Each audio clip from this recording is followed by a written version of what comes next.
Well, ito yung bago nating natutunan, yung National Medicine Week. Kasi ito ay gagawin dito sa Bacoor, sa Strike Gymnasium sa September 27. So, ipinoclaim ni Biden Carlos P. Garcia on August 30, 1957 na every last week of September ay magiging National Medical Week o National Medicine Week. Inuutosan ang Philippine Medical Association para maging fully abala o maging in charge sa activity na to.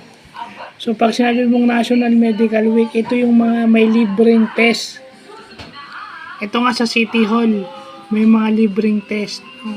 Lalo na dun sa mga kababaihan na may libre pang BIA, may pneumonia vaccine for senior citizen. Yun yung ipinost ko dun sa aming FB page. No?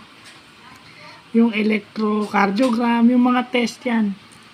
Actually, mga test yan dun sa mga hindi makapagpa-test dahil walang pera. Ito yung chance nila makapagpa-medical dahil libre ata ito. Dahil National Medicine Week o National Medical Week every last week ng September. So, yun yung bagong natutunan natin ngayong araw na to. So, yun lang po.